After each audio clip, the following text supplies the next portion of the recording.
All right, we're going to start off this evening by swearing in our newly elected officers. We'll start with Mr. Bob Manetza. Raise your right hand, please.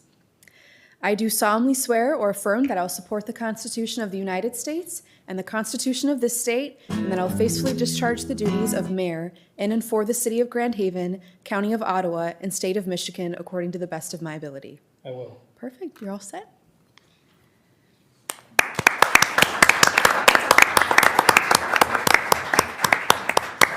Congratulations, Mayor. And then next we'll have Mr. Ryan Cummins and Mr. Mike Fritz. All right, ready? I do solemnly swear or affirm that I will support the Constitution of the United States and the Constitution of this state, and that I will faithfully discharge the duties of City Council member in and for the City of Grand Haven, County of Ottawa, and State of Michigan according to the best of my ability. I will. Okay, congratulations.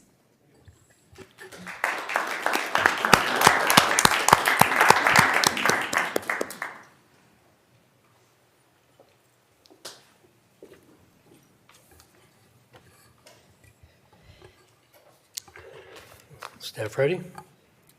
Ready. Okay.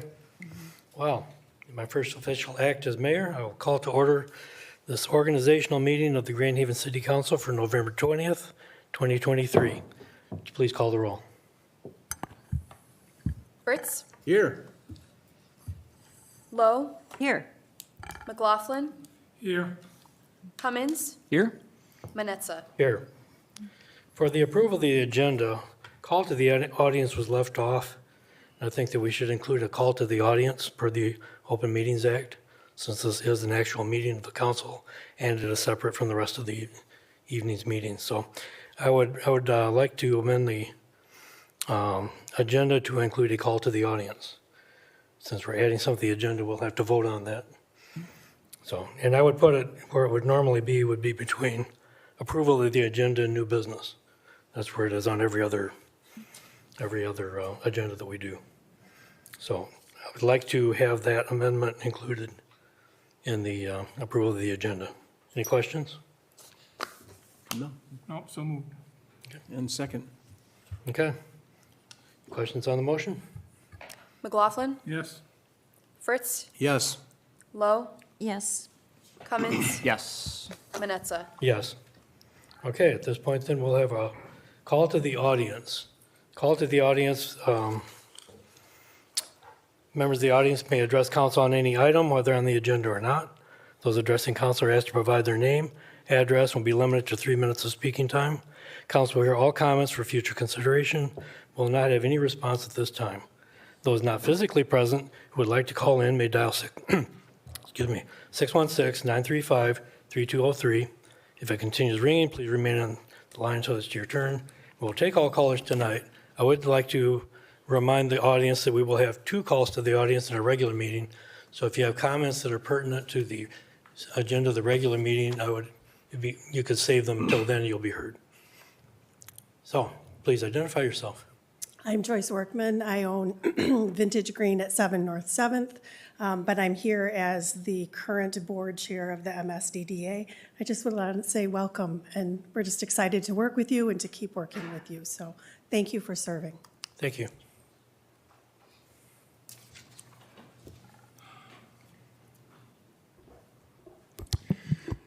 Good evening, Jim Hagan, 400 Lake. I think we're all happy to see the election finish now and having the new folks up here. My comment is on the organizational issue, the selection of the mayor pro tem. The voters spoke overwhelmingly in support of number of provisions during the election. I just want to go over them. They were: 1, reconciliation. Greater than 70% of the voters voted for keeping the BLP board by voting against the charter change. Voters massively supported reconciliation between the council and the BLP. Mike Fritz and Bob Manetza supported this result, and it was part of their campaigning. Number 2, compromise. 2 candidates had planks that included compromise. These were Mike Fritz and Bob Manetza.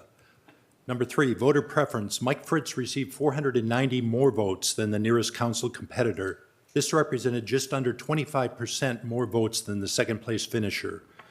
Voters were clear on these three positions. Mike Fritz is the council member who represents them and is the council member who should be nominated as the next mayor pro tem. Council should follow the will of the voters and select Mike Fritz for mayor pro tem. Thank you. Thank you.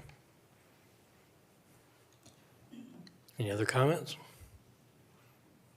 Seeing none, I will close the call to the audience. We'll move on to our first item of new business.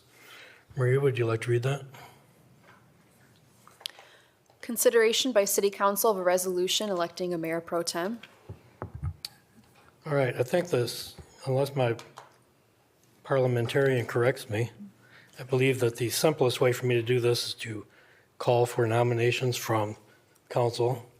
When we have no more nominations, we'll close nominations. Vote on each one in turn. Whoever gets the majority of vote yes will vote yes or no. Whoever gets the majority of yes votes first will be chosen. Then we'll have a motion to appoint that person as mayor pro tem. So at this point, I would open the nominations from council. I'd like to nominate Ryan Cummins. Okay.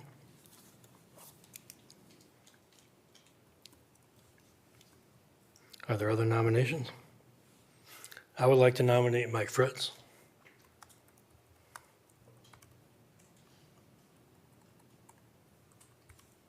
Anyone else? Then I'll close the nominations. And I will have the city clerk do a roll call vote on each of these.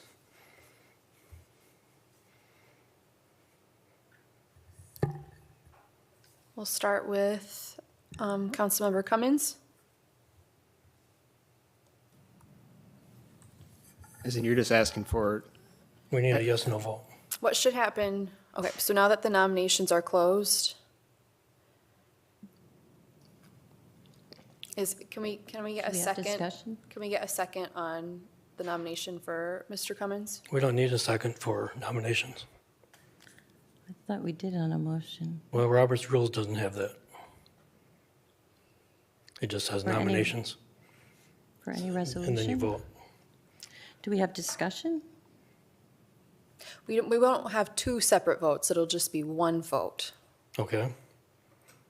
hence why we'll need a second. Right now, we have Councilmember Lowe motion, or nominated Councilmember Cummins. Is there a second to the nomination of Councilmember Cummins? Second. Okay? And then if you want to discuss, now would be the appropriate time to discuss the nomination specifically of Councilmember Cummins.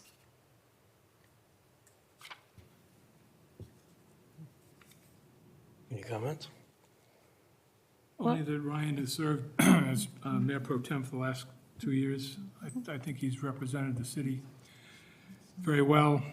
He's always posting on social media, keeping the public much informed of what's going on here in the City Hall. And I'd like to see him continue as mayor pro tem. Sure. Mr. Mayor? Comment? Yeah, I guess, well, a couple of things. This is really odd. Maybe I should begin by saying the role of mayor pro tem, I recognize Mr. Hagan, and I know you make some comments, but if we chose our mayor pro tem based on some election interpretation, we would eliminate 50% of the candidates right from the get-go, because two people are in their midterms and they wouldn't be considered whatsoever. Also, using that logic, I would have been mayor pro tem if it was up to the people, but it's really not. The role of mayor pro tem is an entitlement based on time and grade from a military perspective. It is something that's set forth in our charter. The governance and election of our city council officers are set forth there. The voters elect the mayor and the council members, and the elected council members select the mayor pro tem, not the voters. Now, in some cities, you may find it surprising that the council members select both the mayor and the mayor pro tem. But that's not what our our charter sets forth. I can't tell you what other people consider when they look at Mayor Pro Tem. Maybe it is time and grade. Maybe the person who's been on the longest should be it. Or maybe there's criteria that we should use that what's fair and equitable. Maybe I should be elected because I'm the only woman. Or maybe we select them based on merit and hard work, and we try to fairly and equitably spread that, around. I nominated Ryan Cummins because he deserves it. He works very, very hard to fairly represent every matter, consider every matter fairly and objectively.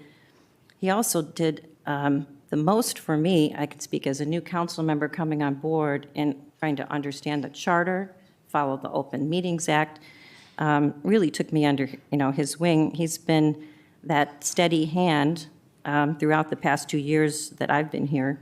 So I really appreciate that. I can't say that every single person here would be great as a mayor pro tem. There's no doubt about it. But when we make a decision, it is the decision of, what are the differentiators if everybody's equal? Who stepped up and is deserving? I really believe that Ryan Cummins is deserving of that, and that's why I nominated him. Those are just my comments, Thank Mr. you. Mayor. Any other comments?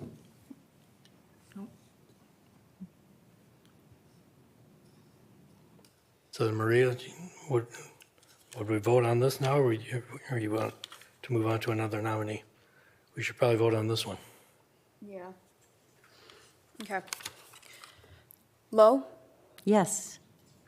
McLaughlin, Yes. Fritz, Yes. Cummins, Yes. Manetza. Yes. All right. That is a unanimous vote to elect Councilmember Ryan Cummins as Mayor Pro Tem. Okay. All right, next item of business.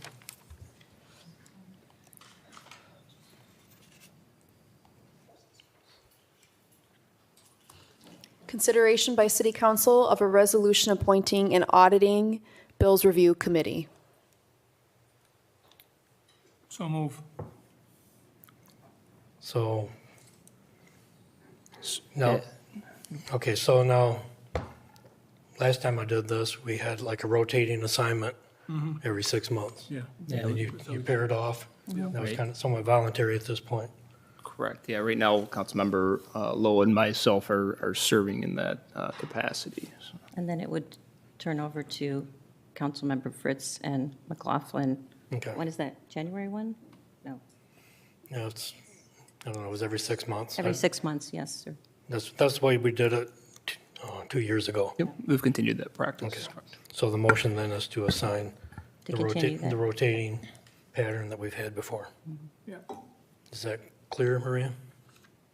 So it'll be council members Lowe and Cummins together and McLaughlin and Fritz together? Yes. Yes. Okay. And changing when? Yeah, does that change, does it January 1? Emily's not here. I believe so. I believe it's January 1. Yeah, Okay, we finish out the year. as long as we're clear. All right, can I get a motion for that? Kevin made a motion before we even talked about it. I'll We support. need a second. Second. A motion by McLaughlin, second by Lowe. Thought you did. All right. McLaughlin, Yes. Lowe, Yes. Fritz, Yes. Cummins, Yes. Manetza. Yes. Final item of business? Consideration by City Council of resolution appointing a representative and an alternate to the West Michigan Shoreline Regional Development Commission Policy Committee. So moved. Second. Okay, so we need a person. I did this before. I think that Mary McNally also did this previously. If somebody nominates me, I'm willing to do it. I'll nominate you, Bob. Thank you. Second it. All right. Here you go. That was easy. Are there other nominations to step up to this duty? Thank you. you please call the roll? Do we have a alternate? Ah, Do we have to? That's what the motion said. it's not required by them, but it's a good idea. And is the alternate in case he can't make it? Correct. I'll do that. I'll do that if you would like me to, If council would like unless you someone to. else wants to do it. I think you nominated yourself just now. Okay. Stepping up, that's good. All right, so your primary representative would be me, and alternate be Councilmember Lowe. Yes. Okay. Fritz, Yes. McLaughlin, Yes. Lowe, Yes. Cummins, Yes. Manetza. Yes. That concludes our organizational meeting. And at this point, I will adjourn this meeting. We'll reconvene at 7:30 for a regular meeting. Thank you.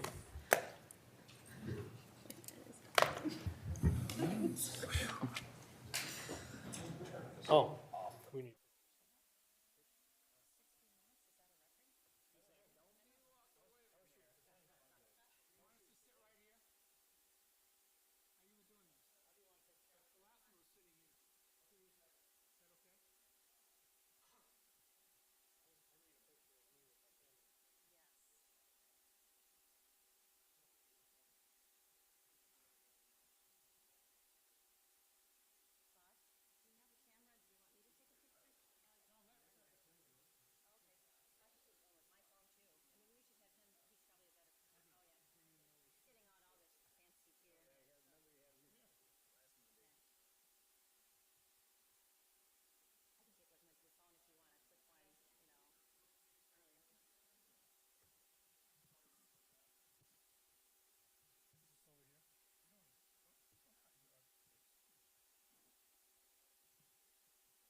Welcome, everyone, to this regular meeting of the Grand Haven City Council for Monday, November 20th, 2023. Maria, would you please call the roll? Fritz, Here. Lowe, Here. McLaughlin, Here. Cummins, Here? Manetza. Here. Our invocation this evening is by Pastor Derek Norman. If you would please rise, and following the invocation, we will do the Pledge of Allegiance.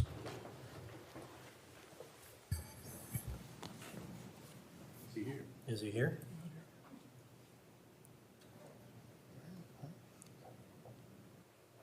Well, in that case, I think we'll go straight into the Pledge of Allegiance then. I pledge allegiance to the flag of the United States of America and to the republic for which it stands, one nation, under God, indivisible, with liberty and justice for all.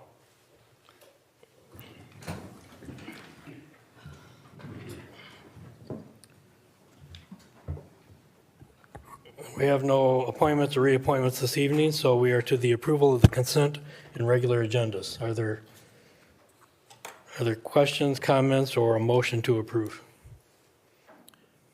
I'll make a motion to approve. And I'll second it. Okay, motion by McLaughlin, second by Fritz. Comments on the motion, comments on request for changes? Please call the roll. McLaughlin, Yes. Fritz, Yes. Lowe, Yes. Cummins, Yes. Manetza. Yes. So at this point, we have our first call to the audience. This is one of two opportunities. At this time, members of the audience may address council on any item, whether on the agenda or not. Those addressing council are asked to provide their name and address, will be limited to 3 minutes of speaking time. Council will hear all comments for future consideration, but will not have a response at this time. Those not physically present who would like to call in may dial 616-935-3203. If it continues ringing, please remain on the line until it's your turn. We'll take all callers tonight, and before you come up, I will also mention that there will be a public hearing this evening on the Obsolete Property Rehabilitation Act. There will be a separate public hearing, so if you have comments on that, you may speak now or then, either one. But I just want to make sure that we're speaking at the correct time.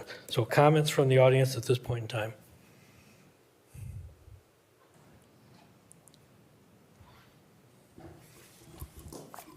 Jim Hagan, 400 Lake. I'd like to actually talk about the tax abatement, which is will come up, but I'd like to talk about it now. The first thing we heard about when CL Red, and at that time they weren't called the Diesel Boys, came, was that they had very deep pockets. The owner had deep pockets, and there wasn't going to be any type of problem with the project. Well, that sounded really good. I was really excited at that time to hear that the project was really well funded. But what quickly happened was we heard as soon as the deed had been signed over to them was that, oh, by the way, the project doesn't have enough money. We need a tax abatement. And this past week, Brent Clark did a really great job in the Friends newsletter in sort of analyzing the situation. And the figure of 2.5 million was mentioned for the tax abatement. To me, that's a lot of money because that represents for the 5,000 residencies in Grand Haven, I think that's $500. So I would really ask everybody who's listening, council, mayor also, why do taxpayers have to start subsidizing a developer in the prime area of the city? We have condos that go for well over $1 million. I mean, it doesn't need subsidizing that area of the city. Brent had some good ideas. I mean, one idea he said was, maybe we need to, since they brought this up at a really late date, I mean, after the sale, maybe we need to look at some things that we agreed to in advance. I think one of those things is the condos. As much as I wasn't keen on the condos and spoke against putting in condos, if the condos being put in first can prevent the citizens from being basically taxed to build this project, I think we need to consider it. It needs to be examined. So that's what I would ask. I would say, don't give them a tax abatement right now. Let's look at other options, because I don't feel bad about it, because an agreement was there, and all of a sudden, after the sale, all of a sudden, all these new items start popping up. To me, you know, when I looked at the CL Red and the Diesel Boys, what it actually reminded me was like of a bluegrass group. And what do I hear in bluegrass? I hear fiddling. So I hear a lot of fiddling, and I hear, oh, we want you guys, the taxpayers, to start dancing. And I don't agree with that. I think we need to look at other options. Thanks. Thank you.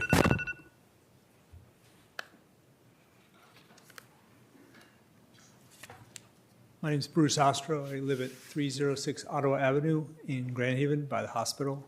And last Friday, I was walking up on Water Tank Hill, and near the top of the hill, just to the west of it, there are a number of trees that are marked with ribbon. There's some pink ribbon, there's some green ribbons, and I was wondering what that is. There's a sign also there that there's an oak wilt epicenter, so I guess these are oak trees that are dying. But a couple of those trees had been girdled, so that somebody had come through the chainsaw and gone twice around to girdle the tree, which kills the tree. So I suspect that some work is being done up there, but I'm not quite sure by whom. And I'm a little skeptical they know what they're doing, because one of the girdled trees had pink ribbon and the other one had green ribbon. So typically one marks trees with green ribbon to keep and the other with pink ribbon to kill. But here you had one pink marked, one green marked, had both been girdled. So I request that the council look into who's doing work up on the trees on, I believe that's city property there on, in part of Mulligan's Hollow. And find out who's doing something about it. My inquiries were actually, there's something called the Forest Subcommittee, which was appointed by the previous mayor, and they're not necessarily required to participate or submit to the Open Meetings Act, so they have meetings, but they don't publish when those are. They don't have reports, so I'm going to request that the city actually do a little insight into what's this committee up to and who's doing the work on those trees up on the top of Water Tank Hill. Thank you. Okay, thank you. And we'll follow up on that. Anyone else? Okay, I'm going to close the call to the audience. At this point, we're to our consent agenda. Maria, would you read the consent agenda? Item A, approve the bills memo in the amount of $1,407,687.80. Item B, adopt the annual exemption option as set forth in 2011 Public Act 152 for benefit plan coverage year January 1, 2024 through December 31, 2024. Item C, approve an agreement with Pyrotechnical Fireworks, Inc., St. Louis, Missouri, in the amount of $4,000 for a New Year's Eve fireworks display on December 31st, 2023, and authorize the mayor and clerk to execute the necessary documents. Item D, approve the terms of Prine and Newhoff Professional Engineering Service Agreement in the amount not to exceed $2,000 for staking the airport east property line and within 20 feet of the east property line, and to check the south approach for any trees infringements, and authorize the mayor and clerk to execute the necessary documents. Can I have a motion? So moved. Second? Motion by Fritz, second by Lowe. Questions on the consent agenda? Any? Good. Would you please call the roll? Fritz? Yes. Lowe? Yes. Cummins? Yes. McLaughlin? Yes. Manetza? Yes. All right, that brings us to our public hearing. Marie, would you like to read this? The mayor opens a public hearing regarding an obsolete property rehabilitation exemption certificate for rehabilitation to the former diesel plant at 518 South Harbor Drive, parcel number 70-03-20-399-006, pursuant to Section 2 and Section 4 of the Obsolete Property Rehabilitation Act, PA 146 of 2000. Okay, so I'm going to open the public hearing, but initially I'm going to, if there's a representative from CL Red that would like to make a brief statement about the application, we'll start with that, and then we'll open to the floor for the public to respond to this application and to your comments. If you please identify yourself. My name is Kyle Engbers with Lakewood Construction, and appreciate your guys' time tonight and allowing us to come talk with you for a little while. We put together a little presentation that we can walk through. I'll just kind of maybe point to you as we go. Sound good? So good to keep going. It's been a long road here, and we appreciate your patience. We appreciate your time, and I think hopefully that goes both ways as well. We've been working tirelessly with Ashley and Brian from the very beginning, working through Planning Commission and working through some of the things here. And we've been trying to maintain the building and keep it up the last couple months as we've owned it as well. So what you'll see on the screen, there's a little update to this layout from what you've probably previously seen. We've adjusted where the elevators go. We also now have a signed letter of intent with a single tenant for the entire property, which is a Michigan-based business. They're very excited to be here and be open year-round. We're not ready to share who that is yet, just within non-disclosure with them until we get through a few of these steps here. But they are very, very excited. Includes mixed-use commercial hospitality venue, restaurant, event space, and then we've worked through all the structural engineering to make sure we can activate the roof structure and turn that into some patio space to support the event venue. The other thing that we've been in talks with the tenant on is creating surfaces for potential pickleball courts within the event space that would be able to be utilized during the week, kind of off-peak periods when most events are going to be happening on the weekends. Tenant has estimated to us anywhere between 40 and 60 full-time equivalent new jobs with an average salary of about $17 an hour. Why an Oprah? So the obsolete, blighted conditions that have created an economic barrier to redevelopment, that's really the main purpose of what an Oprah is. And I think you guys have worked through a lot of what that is and how we go about it over the last couple of months, so we appreciate that. Redevelopment will create significant economic impact. There's a lot that we have to go, and so we've had a lot of fun looking at some of the old pictures of how they brought engines in to that building and how it was constructed. That's a pretty interesting puzzle, that building is. The building poses a public nuisance and a safety and security risk, which is pretty evident as you walk around it and through it. And Oprah is intended as an economic development tool, also a tool of the Michigan Economic Development Council.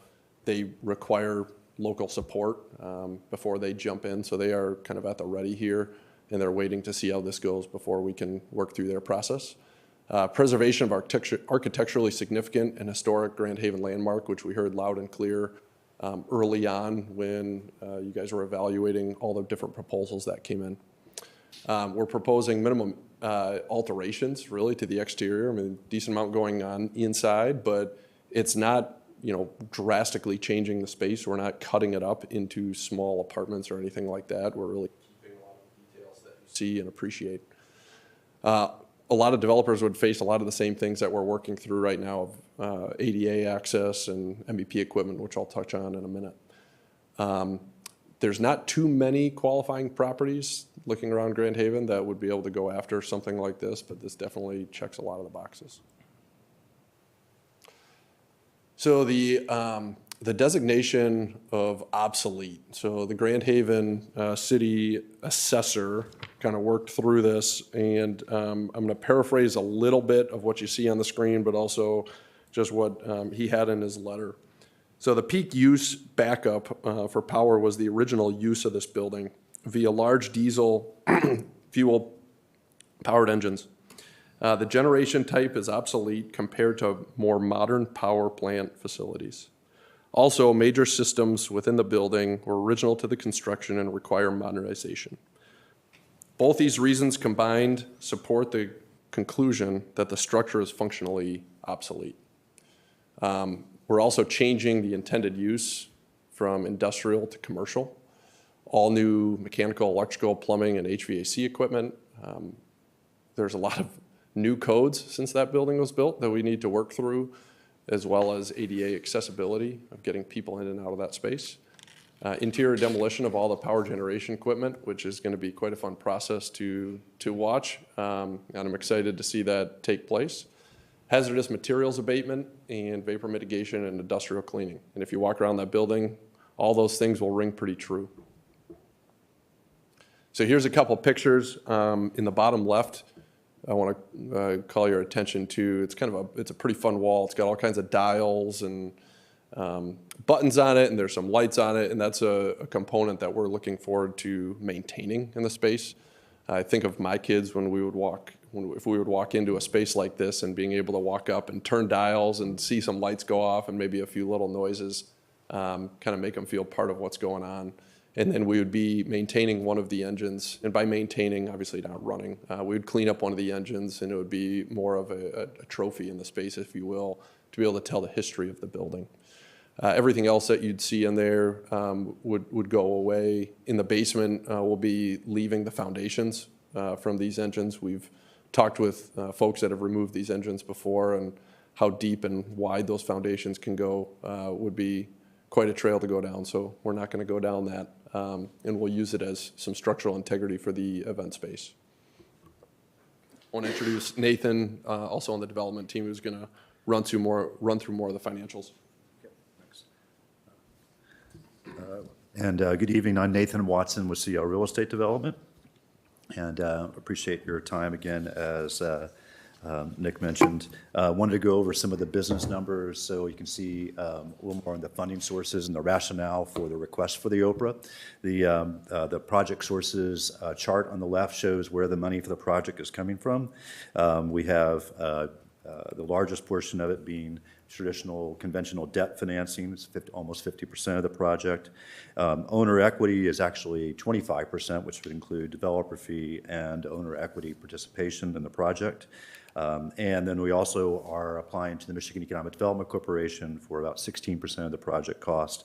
Brownfield TIF and blight elimination equal another 8% for the full cost of the project. As a business, there are certain things that we have to do with the project numbers. We have to achieve a minimum market return. The project obviously has to be economically sustainable. We have an objective of attracting and retaining a tenant with an economically sustainable rent rate at the top of the market, because we're doing the newest property in the area, one of the most unique ones, but nonetheless at a rate that at which they can sustain their business. And we also need to pay our debt obligations. So those are various serious things. We've incurred significant interest rate increases in the last year. Basically, from the time that we started this project and replied to the first RFP, how many years ago? Interest rates have more than doubled, actually almost tripled for projects like this. And the obsolete conditions of the building, as we've gotten more into the building, we found out what we need to do to make it a safe place for the future. So that creates additional financial cost. The obsolete conditions in the building increase the cost of the building's renovation and restoration and adaptive reuse by 30%. And so the project needs to finance more to cover these costs. We have I think a very conservative capital stack with only 50% of the project sources coming from debt. But on that debt, we need to maintain a debt service coverage ratio. The bank requires that we have enough bottom line income to pay their debt plus another 20 to 25% above that in case something goes amiss. So that's a standard thing in the industry that we're aiming for as we proceed with the project. The next slide will show an interesting graph. It's a little faint, but in the middle of the line is 1.2. That's a line that's our debt service coverage ratio. And so we've looked at our project economics, and we have all the numbers that back these up, but this kind of a graphic way makes it clear. And what we're aiming to get is to that 1.2 debt service coverage ratio in year 4 for the project. And that's the sustainable year. The first year is a part year, it's construction, so we don't anticipate making it any money that year. But by year 4, or the third full year of operation, we need to have a 1.2 debt service coverage ratio. With the OPRA, we estimate that we will achieve that in year 4. And Without the Oprah, we would not achieve that level until the 10th year, which basically means the project, as we've envisioned it, is not feasible without the Oprah. Based on tax estimates, the best that we can put together for the project. So we have a financial need for that. On the next slide, just kind of going over these things again. I think I've mentioned most of these things already. The 12-year Oprah increases available funds to service the debt to a debt service coverage ratio. It reaches that in year 4 and then continues from there on out. Our tenant's letter of intent is conditioned on obtaining the Oprah. We budgeted a 3% annual growth rate, which we think is conservative, but it is a growth rate, and believe our project will be sustainable after year 4 with the Oprah, but not until year 10 or after without the Oprah. So basically, from the next slide, the one point there that I haven't covered already is that the banks won't fund the project without the Oprah. The numbers just won't work. And so the project is unsustainable, and we would be unable to do it in the way that we've done it, which we think is of great value to the area, and something about which I think we should all be excited. On the next slide, we talk about tax valuation. So these are some interesting numbers. For 100 years, the assessed tax rate of the property has been $0. Zero. So the city has not gotten any taxes from the property for 100 years. When the site was sold to Grand Power Works, finally there is an assessed tax value because we're a private entity and we're paying taxes for the first time on the property, the first taxpayers on the property. The taxes are collected on both land value and on property value.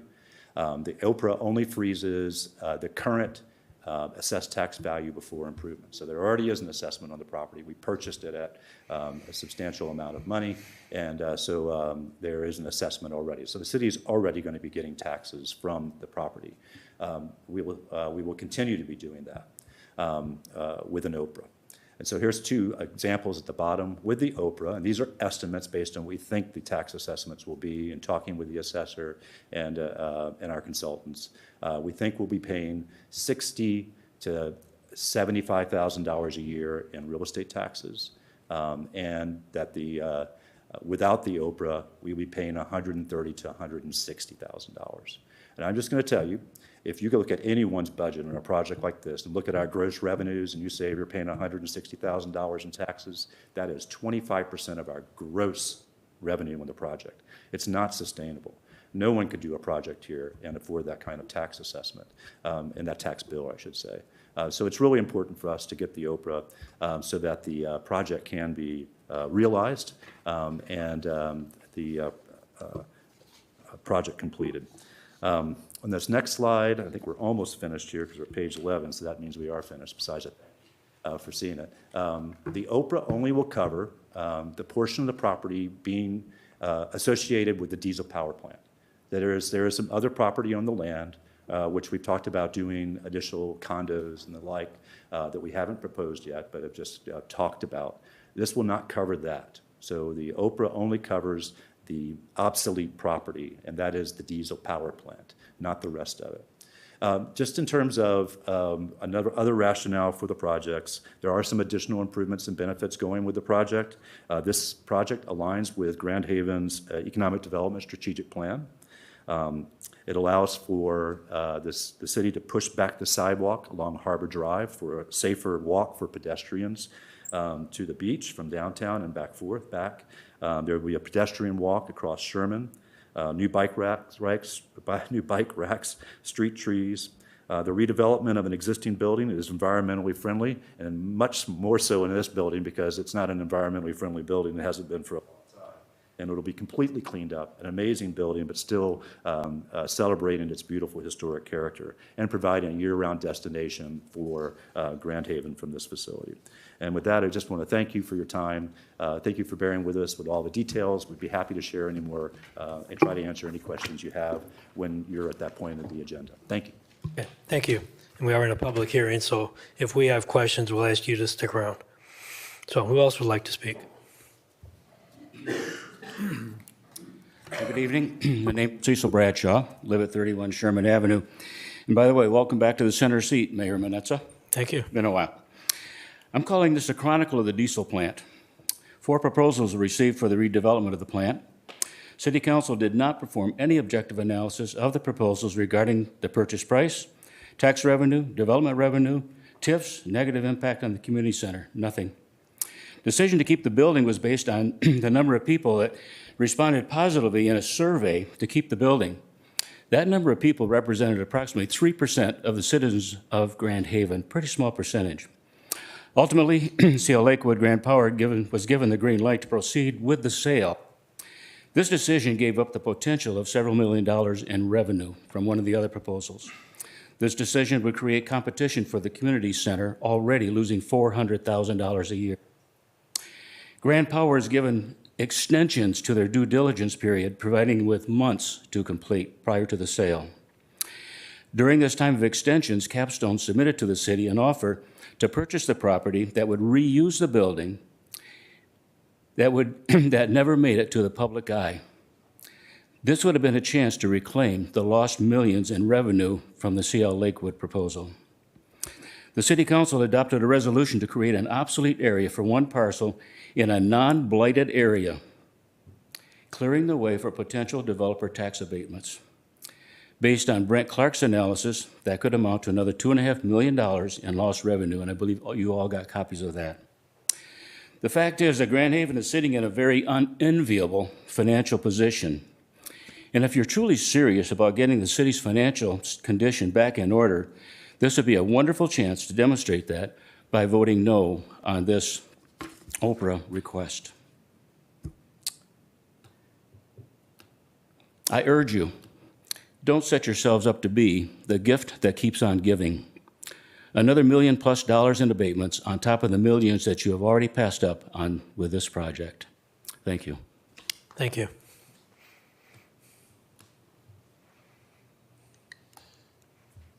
Who else would like to speak?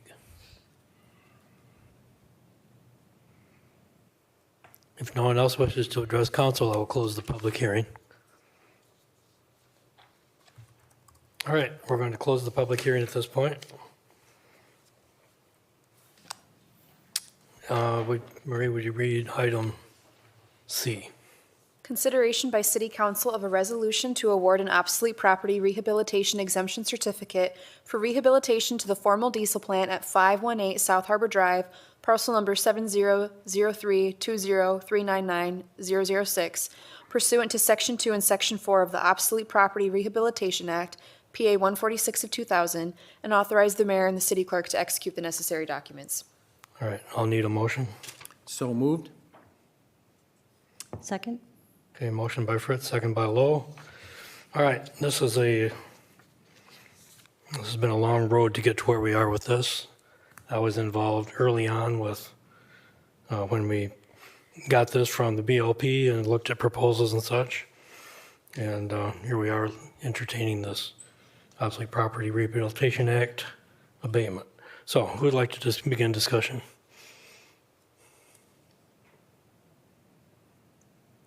I have a statement I'd like to read. That's okay. Now's the time.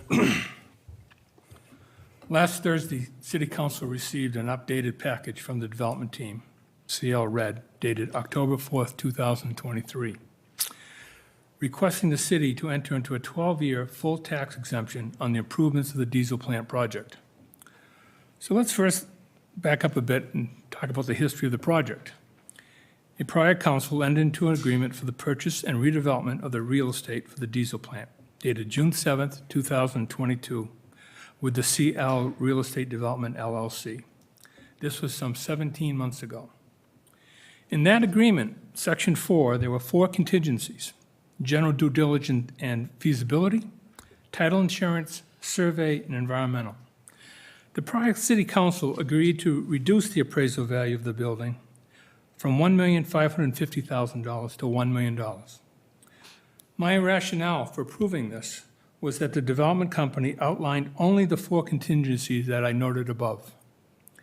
The development company also said to the council that they would be seeking historic tax credits, Eagle financing, and other potential outside programs to assist in the financing of the project. They never said that they were also going to ask City Council for a significant tax break. If done right, this would have been listed as a contingency in the document. They told City Council earlier this year that Eagle was not willing to assist with environmental problems at the building. And furthermore, they decided to abandon historic tax credits as their costs were greater than their value. Their eyes were wide open on May 10th, 2023, when they purchased the building, even though they did not have all their expected financing in place. That is on you. You created this problem, not the city of Grand Haven. We should not be here tonight with you standing before us asking the cities of Grand Haven to further subsidize your project. This all comes down to your good word and the agreement you signed with this city. The city continues to be criticized for poor development decisions over the years. I, for one, do not want that to be part of my tenure here on the city council. I therefore will not support this resolution. Thank you. Thank you, Kevin. Who else has a comment?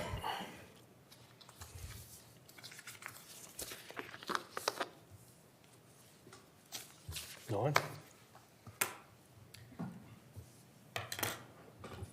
I have more questions than comments, but I guess I'll just kind of jump in here. Okay. I guess, just as a few comments, and for the developer, it's no secret, City of Grand Haven is a highly leveraged. We have a $27 million plus unfunded pension liability. And our pension health, according to Michigan Department of Treasury, is in the 6th or 7th percentile of all cities that they measure. Our debt health is ranked number 240 of 275 cities, so we're in the mildly better in the 13th percentile. So we have to be responsible and make, good decisions. This, I guess I'm as surprised as Councilor McLaughlin that there's a request for 12 years. I think we've been indicative that if we even looked at this at all, it would be for fewer years. And I don't know, going through all of this, I do understand all of the benefits and what we've asked you, asked of you, preserving the historical building. And I also understand the environmental impact of complete new construction and what you've done, there, and how that is, by preserving this, what we're doing for the environment. And that's, very important to me, and I think it's very important to our community. But I'm struggling with making these numbers and the concessions, just as Councilor McLaughlin is, and sort of getting to something that is reasonable given the position that we're in. So I guess I'm just wondering why there aren't more options, as some have suggested here, that you've brought before us. I don't know that we have anything in front of us that we can say yes to yet. Anyway, that's just. Okay. Do you have a question of the applicant? Yeah, I guess the one question I had was on your, some of the assumptions on your revenue. Could you talk a little bit about that? You said you were assuming some 3% increase in revenue and, escalating, rent, and how did you come about those estimates of revenue? Well, let me answer a couple of questions. And one, I just think it's important to identify the differences between now and even May of 2022, which is we have seen interest rates double. The greatest expense that any developer has on a real estate project, unless they're putting all cash into it, which we've never proposed, and very few developers do. It's a rarity. You would have to be an oil magnate to do that, and have some other purpose than making money. The real estate is typically leveraged. And it's usually, here we are at 50% leverage, which is fairly conservative. 2 years ago, we could do 70 or 80% in financing. Now we're at 50%. And that's because interest rates are, right now for commercial projects on construction, are at 8.75%, whereas we were looking at 3.25% when we looked at this project. And we've been patient also. I mean, this has been a mutual exercise in patience. We've all been here for a long time, and we expect to be here for a long time. I think one of our strong traits is that we are persistent. We really believe in this project. We believe in its success, what it will do for that beautiful building, what it means to us personally and professionally to have such an outstanding building that we can say we had something to do with. And it should be the same for the city as well, which is something we should all be proud of. But this is a partnership. Things have changed substantially beyond our control. So we have to ask these things because our numbers just don't work without it. We cannot spend $600,000 a year on interest expense and pay real estate taxes of $160,000 a year. Numbers just don't work. And I just threw those numbers off the top of my head, multiplying 8.75 times $8 million. That's not the exact numbers, but it's a very large amount. But in terms of the question you asked about the 3%, it's simply a function of, one, that's what we established our pro forma. We said we're going to raise our rents 3% a year. We're also going to raise our expenses 3% a year because that's generally what happens. That 3% increase on the lease rate is built into our letter of intent with our tenant. So that's how we have a single tenant that lease envisions a 3% annual rate increase to help make up for the inflationary environment that we're in and anticipate to continue to be in.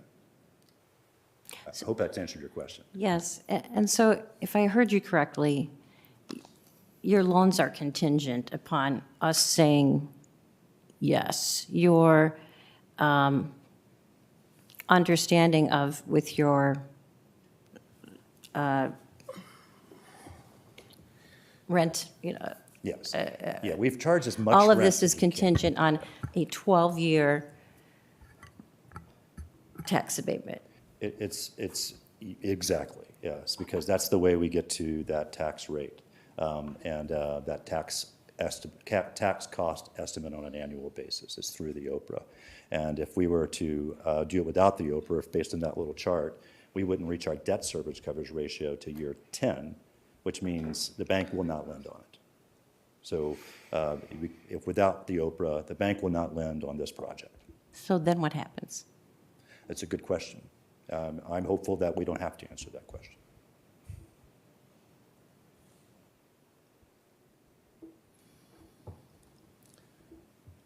Karen, do you have more?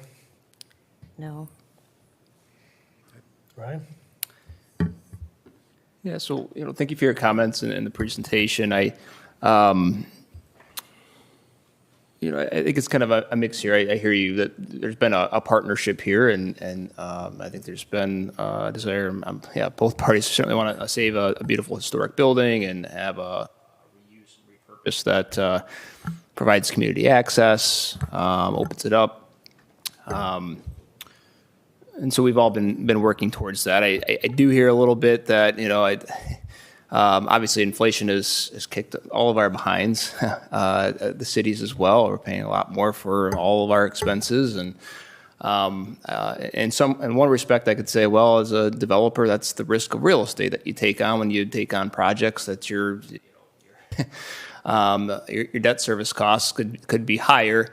And in a little bit, I kind of think about, well, this is a 12-year request. I don't know what interest rates are going to do. You could get to a point at some point where you're able to refinance your debts and bring the cost down, and then you still have an abatement in place. That could happen, correct? So, or it could go up. Oh, absolutely, absolutely. But you're doing debt service today, and you're locking it in. So typically, you're not going to refinance it unless you could bring it down, right? So I think what I heard from Councilmember Lowe, and I think this is it seemed to be what I heard from the council before, was that that maybe there wasn't a tolerance for a full 12 years, but there was a tolerance for something. I think I'm willing to tolerate something. I don't think it's 12 years.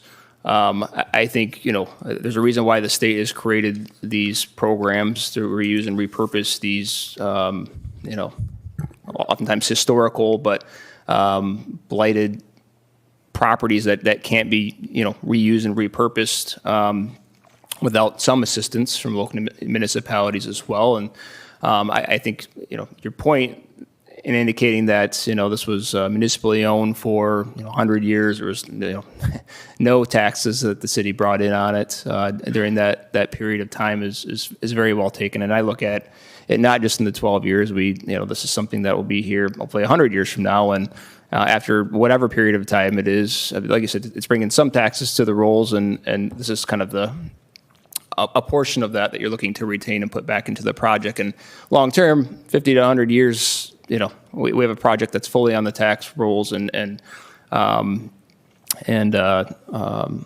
we'll be here for many years to come. So I think that's where I'm at, that I'm willing to, discuss something, but maybe not a full 12 years. Okay, thanks, Ryan. Mike?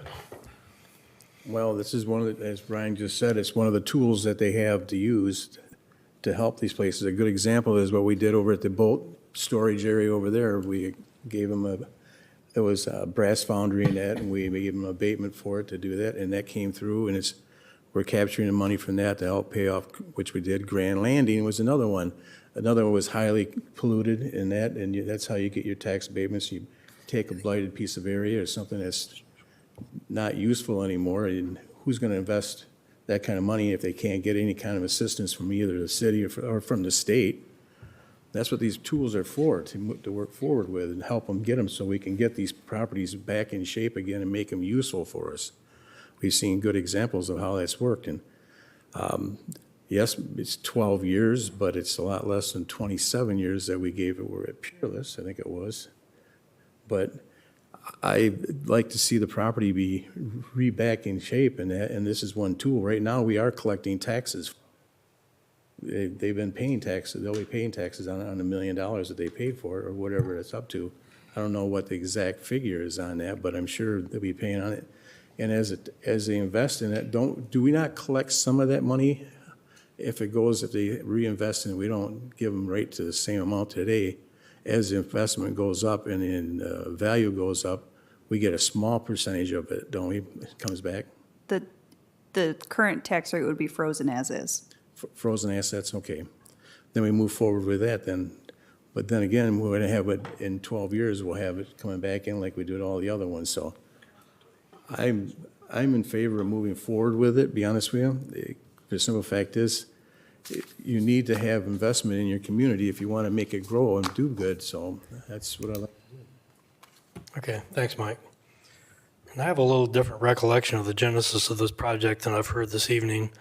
I was involved when the city took over the bid process, the RFQ process from the BLP.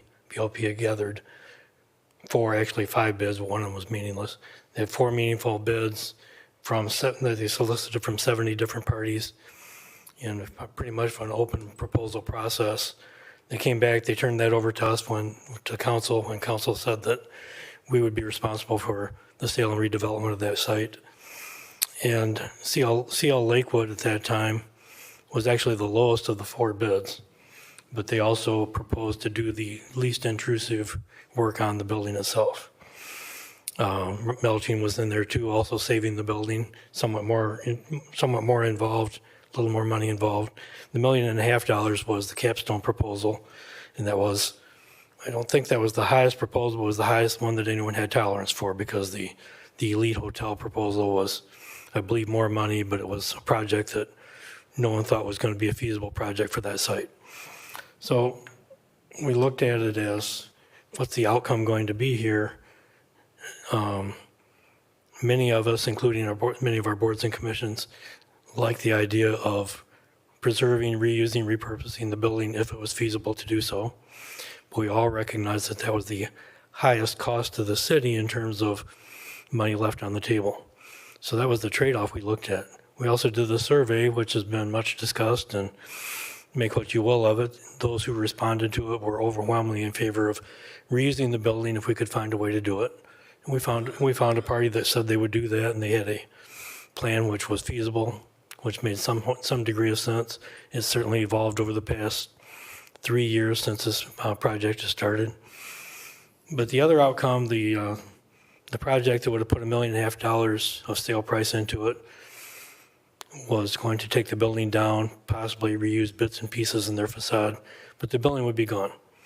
And so if the goal here was to find a way to repurpose the building, we knew that was a greater cost and a lost opportunity for the city to make money, either on the sale price or on the taxes going forward. And when CL Lakewood, prior to CL Red, came to us with their proposal in the summer of 2021, after council told everyone, you got to bump up your bid to a minimum $1 million bid, because the original proposal was much less. Everyone came back with new proposals, Melching and CL Lakewood came back with $1 million. I believe Capstone bumped theirs up even higher. And so it's, I think it was on the order of 2 million, maybe a little bit more. And so, but the deal was the same. Capstone would take the building down, replace it with condos or townhomes. And that was what was proposed in the summer of 2021, because I was there. And I remember those very clearly. That's what we were faced with at that time. And so the trade-off was, do we give up on the building in order to have more money for the city in terms of taxes and sale price? Or do you try to save the building because it's a cultural icon for us? It has heritage value to the city. And a great many of our residents thought it was well worth keeping. And I can tell you this too, in my years on council and my prior term as mayor, we would be criticized more by the public for chasing tax dollars and tax base than we would be for trying to save something that was historically significant to the citizens. So our choice was work with the people who wanted to save the building. And the choices that came to council that year in 2021 was CL Lakewood, now CL Red, offered to do the least intrusive work and the most access to the public for the building, and certainly at a discounted purchase price. And we said, okay, we understand. We will not make as much money. The money that's been cited in various places that lost opportunity, lost taxes and such, that was the cost of saving the building. If we wanted to take the building down, replace it with new condos, then you make the more money. And I've only just heard this evening that there was some secret 11th hour proposal to keep the building and do something else with it. I don't know anything about that. That was certainly not anything that was in my view when I was involved.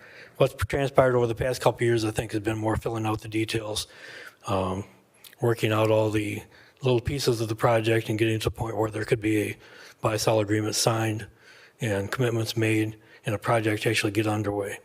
So having made the sale, we are, as has been said, the city acquired that property in the late 19th century.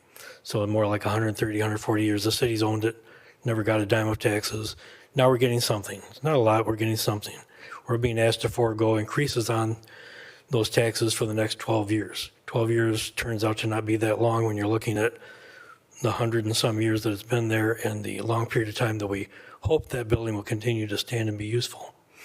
So the 12-year period doesn't frighten me. If there's a way to get to a consensus on this council with a smaller number of years, I guess we should look at that and possibly have a contingency that it could be reviewed after whatever number of years we choose to see if we still need the OPRA in place.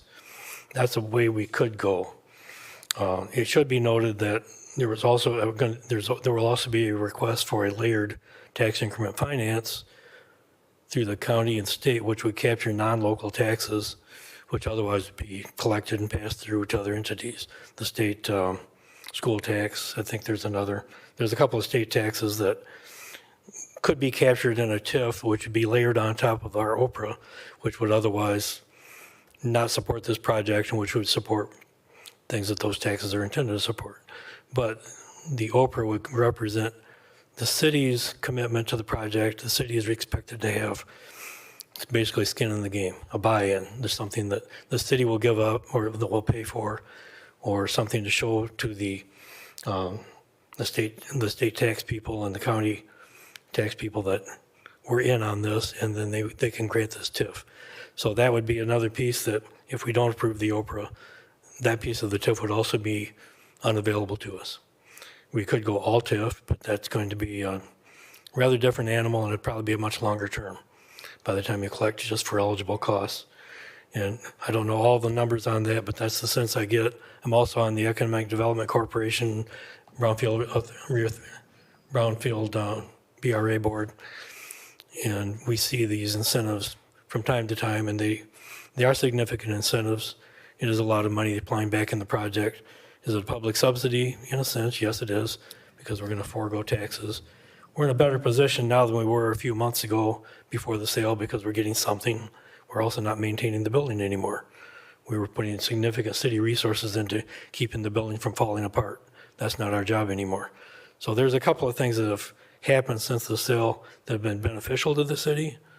There's, the ask is not to reduce the money we're collecting today, but rather forego collection of taxes for the next 12 years or some number of years.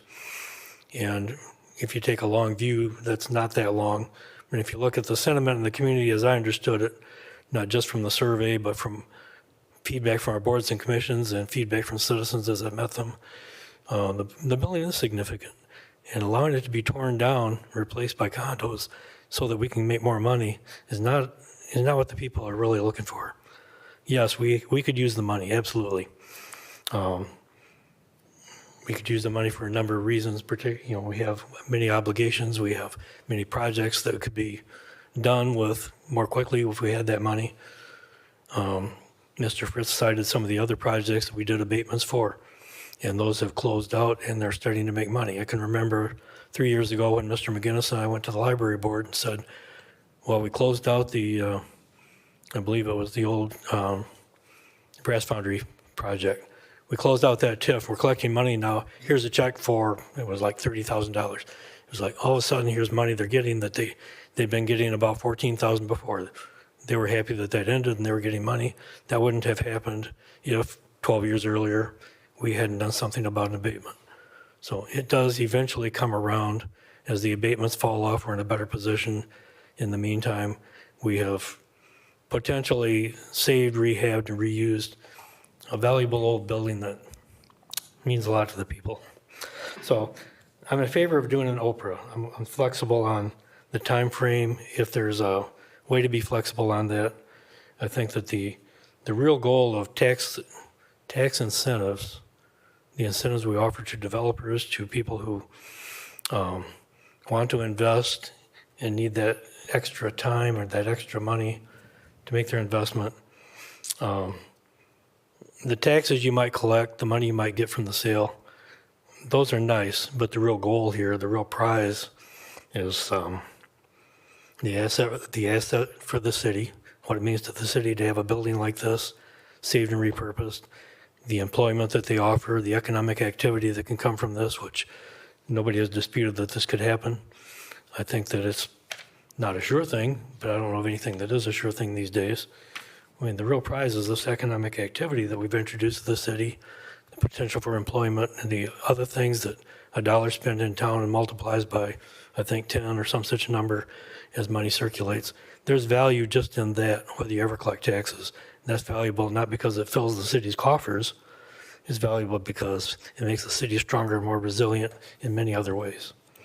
So just to be dismissive of this because at some point somebody said they might not need it, well, CL Lakewood early on said they needed various abatement type supports.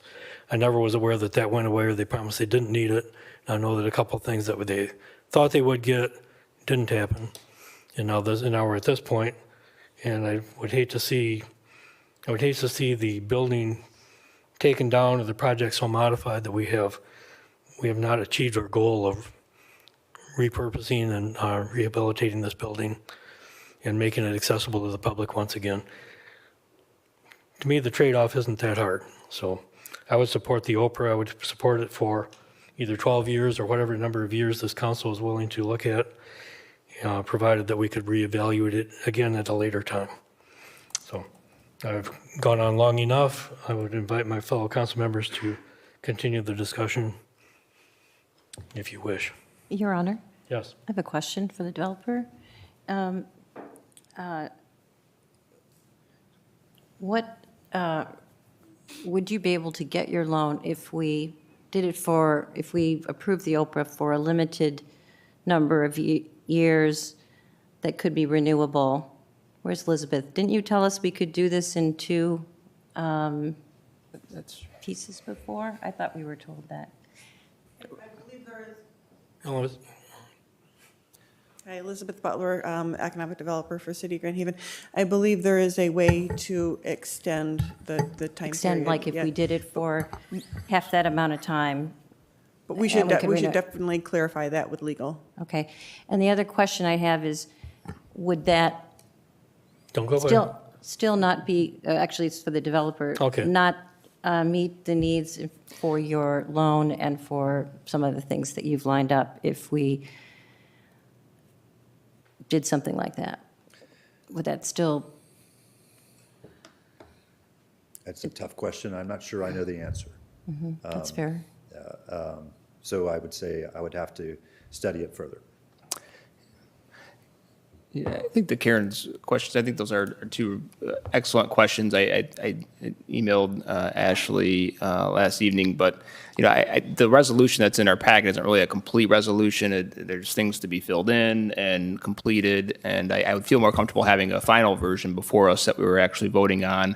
My understanding from the resolution and in prior conversations is that we can approve a certain number of years with an option to extend it if certain criteria are met, but I think that's a good question for Mr. Bolche to, You can. Okay. If you were to extend it for less than 12 years, once that time limit came up, you would be, at that council at that time, the future would be able to extend it if they chose to. right, and that's my understanding from the resolution, and we would need to articulate what those extension reasons would be within the resolution, so that way it's all known now, and I think the developer sounds like they need to ask a few questions about that. So, I mean, you know, perhaps, something to add? Yeah, If that's all right, Mayor. So I just looked at the frequently asked questions for the Oprah. And it says, what is the term of an obsolete property rehabilitation exemption certificate? The answer is the certificate may be issued for a period of at least 1 year, but not more than 12 years. The total amount of the time determined for the certificate, including any extensions, shall not exceed 12 years after the completion of the rehabilitation facility. If the certificate is approved for less than 12 years, the local unit of government is either set forth factors, criteria, or objectives for an extension, or state that no extension will be permitted in the resolution approving the application. The certificate shall commence within its effective date and end on December 30th. Well, there you have it. So, you know, perhaps there's a approval of a certain number of years and some language that allows a future council to make a decision on extending it if, project actually is completed, the number of jobs that's anticipated was created, the paying people well like you're anticipating, that it's having the benefit to the community that building we're is expecting, that the preserved. building was preserved and it was saved how we were anticipating. So maybe there's a win-win solution that we could all arrive at. Okay, and I have a follow-up question for Elizabeth. Because the Oprah supports getting a TIF for the non-local taxes, if we specified a smaller number of years than 12, what would be the impact on getting that TIF approved? Any idea? I would defer to Roman Wilson on that one. Mr. Wilson, you're here. Would you please come forward? Roman Wilson with Fishbeck. It does complicate things, trying to anticipate what that TIF window would be for eligible activities. Given that a brownfield plan is going to be presented based on, the outcome that's favorable this evening, it's going to be a little bit of a challenge to predict all that, but, most of the time those are projected anyway. The state does look at what the local unit is contributing, so if it is a smaller window, then typically it's proportionality, and they will contribute the same amount if it's a state request for TIF. So that's what I would envision. That might be a smaller amount that's received on that front. Okay, thanks. Anyone else?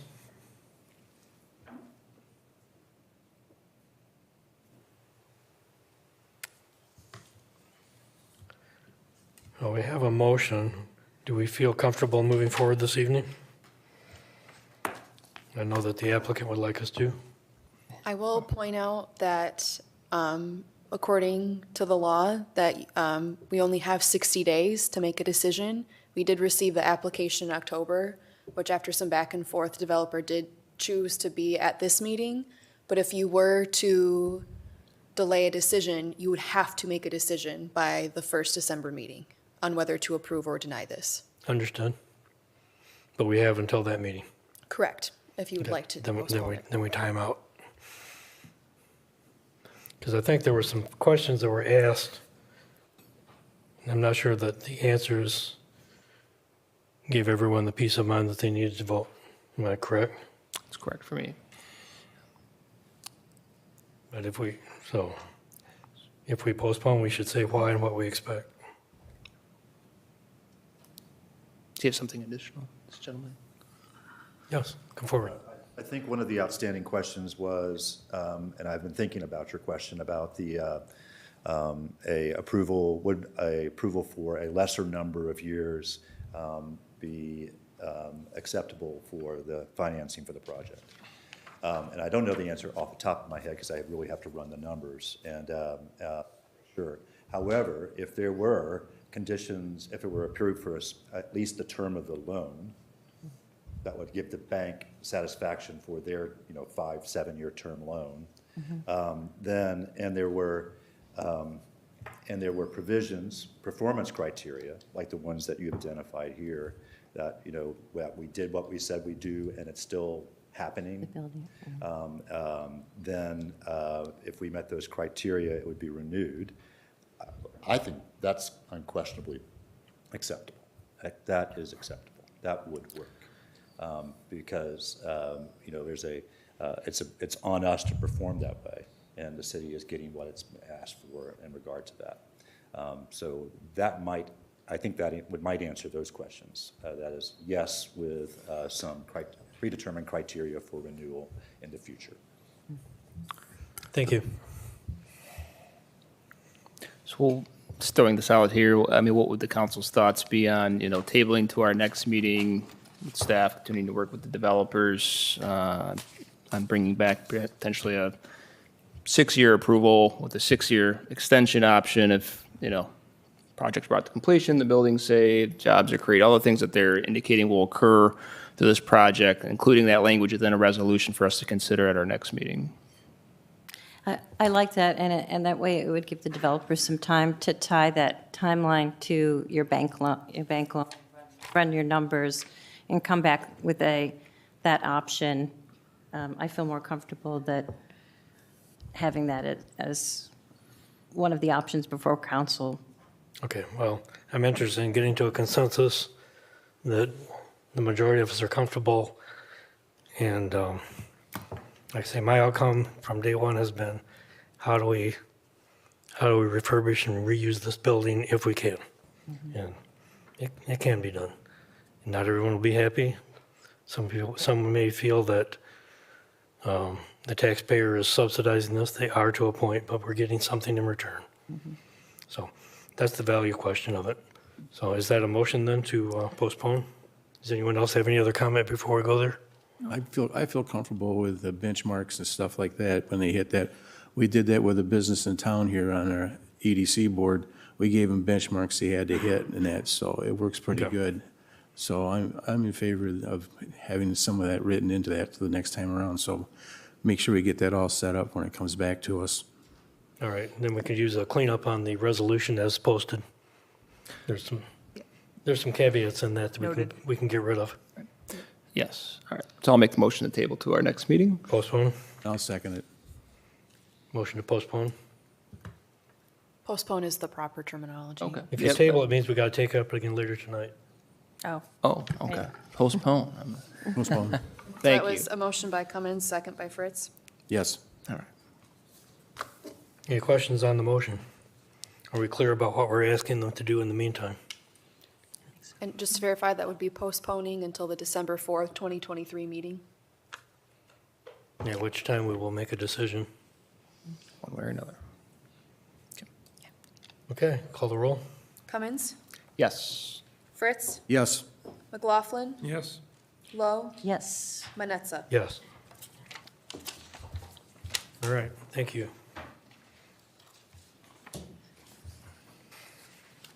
Okay.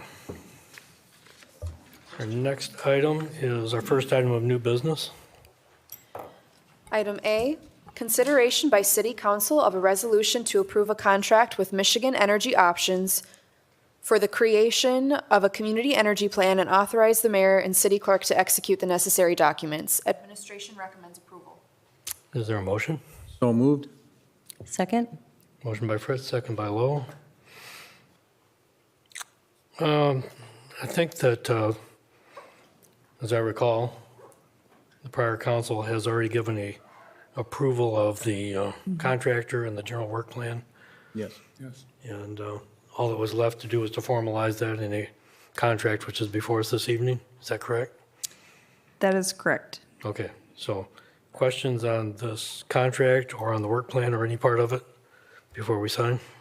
And I would just add again, this project has been completely funded by grants and additional funding from outside municipalities. As of recent, Grand Haven Township also offered a contribution. Okay, Oh, nice. thank you. Very good, thank you. All right, any questions? It's good to see a really great, regionally collaborative project like this occurring, so. Okay, if there are no other questions, please call the roll. Fritz? Yes. Lowe? Yes. McLaughlin? Yes. Cummins? Yes. Manetza? Yes. Okay, next item. Item B, consideration by City Council of a resolution of intent to vacate a portion of Colfax Avenue right-of-way located between Ferry Street and Albee Street. Administration recommends approval. All right, I'll need a motion. So move. Is there a second? Second it? Okay, motion by McLaughlin, second by Cummins. Who wants to present information on this? Mr. Urquhart. Good evening, Brian Urquhart, City Planner. This is a request, as it says in the motion, from Travis Verjink of GMB on behalf of Grand Haven Christian School to vacate the portion of Colfax between Ferry Street and Albee Street so they can utilize that vacated area for additional shared parking between Grand Haven Christian School and First Grand Haven Church. So the primary purpose of this vacation is to enhance and improve student safety and traffic safety in the area. So what in the applicant's narrative was that during arrival and dismissal times, children are dropped off and they sometimes have to cross Colfax Avenue where there could be some speeds, there could be some pedestrian vehicle conflict, and this would remove that. So, Tim, I don't know if you could pull up the site plan to show what they have been proposing. So what, if it were to be vacated, the right-of-way along, or the curb cut between Colfax and Ferry would be closed off, and then Albee would have have an access drive. And there are 4 residences that are just to the south side of Colfax, that are to the east of the church, that would still have access to Albee. It would be under a shared driveway. There would be a cul-de-sac there for turnaround, so traffic would be able to come in there for drop-off and pickup. There still would be access to the parking lot church. Yes, there it is. That's shown on the site plan. And what some of the history, just to back up a little bit, was that it sounded as though this project was kind of ready to go, I think, 4 years ago or so. And then COVID hit, but they kind of delayed it. But now Grand Haven Christian School worked very closely with the blessing of First Reformed Church, and they have acquired those 4 residences that are shown on there so that there would have no negative impact on that. So included in this staff report is that we did review this with our Board of Public Works, Board of Light and Power, Public Safety, and they're all satisfied with the request as long as there is the necessary utility, public water, sewer main, and access easements. And the site plan would show that access to that First Grand Haven Church parking lot would still have access off of Ferry Street, all right? So they still would have that, but there wouldn't be any through traffic. It's also important to note that if there is traffic heading east-west on Colfax, they'd be detoured one block south to Waverly or one block north to Grant. To reiterate, this has been in discussions quite a bit. This is the first step, is a resolution of intent. Should it be moved forward, Planning Commission would hold a public hearing, review that, and make a recommendation to City Council again, and then there would be a final decision to choose to vacate the right-of-way with another public hearing by City Council. And so this has been a multi-year process. Again, like I said, the properties that were the residential component kind of were incorporated into the Grand Haven Christian Schools. They have acquired that. They have not done a traffic study, and I'll let Travis kind of get to that. But they have, there was concern about this is an impact, right? We have a grid light pattern of streets throughout the city, especially on the east side. And that's obviously optimal, but there has been vacation of streets that have happened before. They have mentioned to me that because this is a little bit more than vacating an undeveloped right-of-way, this is a little bit more than vacating part of a project like we did with the diesel plant. This is an actual built street. But they did look at this as the best option. They're going to hopefully hold an open house to make sure the affected stakeholders will be able to be involved and have their input. But the primary component of this request is to preserve the safety and security of the school students on what would be Grand Haven Christian School and that church campus for drop-off and pick-off times. So that's it in a nutshell. So. Okay, thank you. Was there more?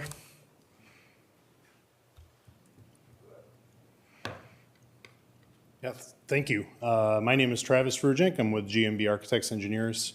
Thank you, council members, mayor, and city staff for hearing the request tonight. I have with me the Grand Haven Christian School Board Chair is here as well if there's questions, as well as Kyle Calloway, who's a civil engineer from our office. Yeah, I think Brian did a really great job of summarizing what our request is. The timeline was, 2019 approximately, we started down this path and started asking, we met initially with the DPW or the Department of Public Works, and then also had a meeting with Fire Public Safety and reviewed the possibility of this request. And we're receiving from those folks, hey, this seems like it could be viable. Again, the request from the school was just this portion of street. The school doesn't see a ton of east-west traffic that's coming from the community. I think that could even be because of the heavy use from the school during the morning drop-off hour and then the afternoon pickup. It does get quite congested, and there's a lot of traffic movements in there. So the school has, they're looking at this as a means of improving really that focal point of where the students are being dropped off with their parents, trying to organize that traffic pattern a little bit better to use Colfax as a means of routing through that parking lot that's shared with the church, and creating a more of a traffic loop as opposed to right now. Traffic can come in from both sides of Colfax and can come in from two, I would say, unimproved driveways that are on Ferry. And then there's also a cut-through drive that comes out of that parking lot in Ferry. So there's feasibly 5 different points of traffic coming into this small area. So that's part of, I think, really the initial thought. There is pressure, too, for the school continues to grow or add students. And so we don't perceive that the traffic problem is necessarily going to get better. They are doing as best they can with measures that they can do with their parents and students to try to control it and make sure that it's safe, but feel that this would be a really a good next step to try to improve safety there, as well as support. If they have better safety, then it supports the growth that's been naturally occurring. So with that, maybe it's more efficient. I'm open to questions. As Brian mentioned, we've not done a traffic study. Empirically, again, the school has not seen a ton of traffic east-west, so we don't believe that we're really inconveniencing the city much because of just how much traffic there is there. People have already found their ways around. And to some degree, I would say from GMB's standpoint, we focus on K-12 and higher ed education market. And so one of the key components of just creating safety for schools is trying to control that traffic that's on your front door. And as Grand Haven Christian continues to grow, I don't see, if we aren't able to reorganize some of that, I don't see a great option there to improve that safety without considering this approach. So. Okay, thank you. Thank you. All right, council members, questions, comments?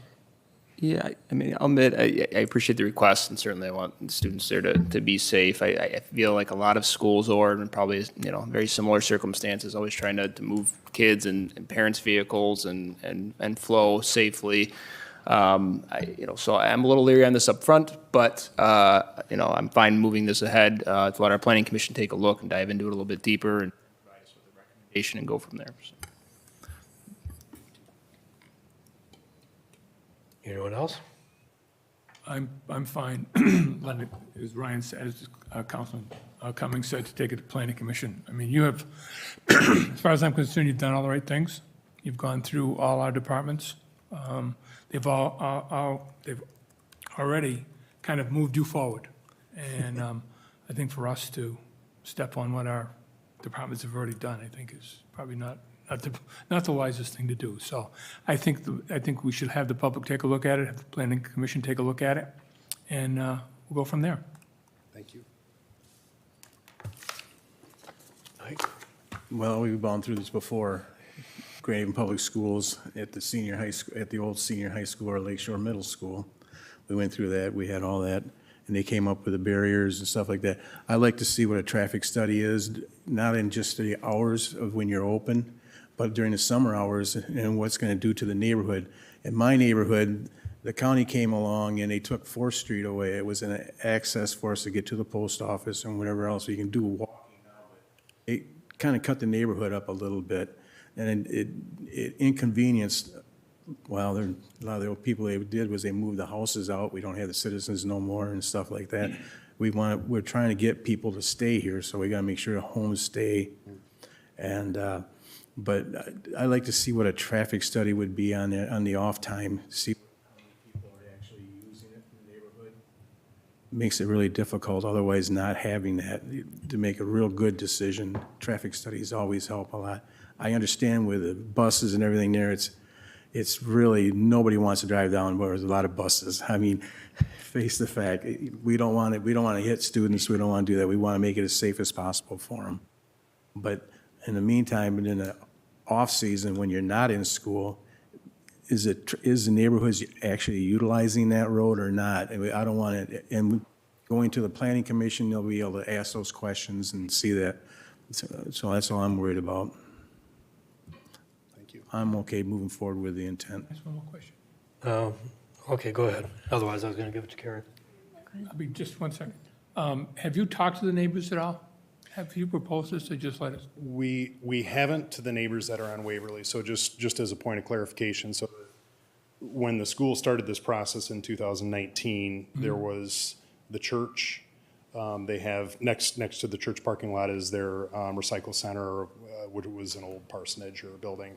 And then there was, I believe it was 2 properties that were owned by Grand Haven Christian Schools at that point, or their foundation, and there were 2 properties that were owned by residents of the city. Since that point, the school has purchased the other 2. So on that stretch of Colfax, there are 2 property owners. It is the church and the school. Okay. So we've not talked to Waverly residents yet, but we've talked internally as a team and said it would be nice to know before the city would send out the public review, because we do want to be a good neighbor. And so we'd like to have that conversation with them not as, here's a letter from the city and, you know, surprise, surprise. We would rather have that as like an open house format, let them know and just be frank with them, be good neighbors. Yeah, I would strongly recommend you do that. Yep, That's what I thank was you. suggesting. All right, Karen. Right, I think the appropriate procedure is for us to have you go through the planning commission and go through the appropriate procedures, but I guess I have a question for my fellow council members who have, if we vacate this portion of the street, what if in the future the church and school decides to sell that property to something, you know, else? Can the planning commission propose vacating the street on the condition, you know, or that as a condition? Because part of the rationale is really driven on it being a school and providing safety for children, drop off. Anyway, that's my question. My question is, Can a reverter clause be Well, put in the deed? we can direct this to Brian, but my understanding is that once it's vacated, you give up your all. next choice, you give that up and you could go back and try to condemn it and take it back. But the property reverts to the adjacent property owners who have frontage there. Okay. And so it becomes their property and it becomes private property and you can't just say, I want it back. You would have to go through a condemnation procedure if you ever wanted to reverse this. So I mean, Okay. it could be done. Okay. But It's I just- would ask Brian to Yeah. respond to It that. doesn't absolutely. affect my decision tonight. It was just a question. Yeah, it doesn't happen often, and, you know, when you vacate it, it's usually kind of meant to be permanent, but there's a lengthy process to have to go back and reclaim that, like, as Bob said, that you have to be able to say, okay, we're gonna be able to have this for a public need at this point. We already have, you know, the easements in place, what else would be done? I don't know how you would word that in a condition Right. of the planning commission. That would definitely be something that I could work with the applicant and our city attorney, if that is an option that we incorporate, so that's known to the applicant and known to the public, that could be on the table. Okay. Thank you, Brian. Yeah, I don't think you can condition a vacation. I think it's either it happens or it doesn't. Thank you, Then, Brian. then you have to try to unwind that later if you chose to do so. Or at least have it in the staff report, you know, with the report from the city attorney, to make sure that was brought up during this conversation, that we made that aware, should those properties change hands. So that's all I'm saying, so, Okay. okay. I think you're right, Bob, because we did the same thing over here at the, across from Fracano's going down, is it Bryant Street there to the very end? They wanted us to vacate the very end of that road, and we decided that, no, we didn't want to vacate it. So, Yeah. this microphone keeps going in and out. Yeah, and this was the point I wanted to make is But- that we've gotten requests for vacations of streets before for various reasons. We very rarely granted them. Usually we tried to find workarounds. The grid, the street grid of the city represents resilience. It represents the ability to move traffic and utilities from place to place on the fly or by planning. When there's something going on, you can have an easy way for the street grid to absorb different traffic. If there's a problem with utilities and such, you can have easements and rights of way. You can try to preserve some of that, but giving up on pieces of your grid has to be taken very, very seriously. And the only times that I can think of one instance recently where we've said yes to that, that was at Peerless Flats, the one block end of Elliott Street. We vacated that. That street basically didn't go anywhere else. It ended there, and they put a building in the middle of it. So vacating that was necessary for that project to proceed.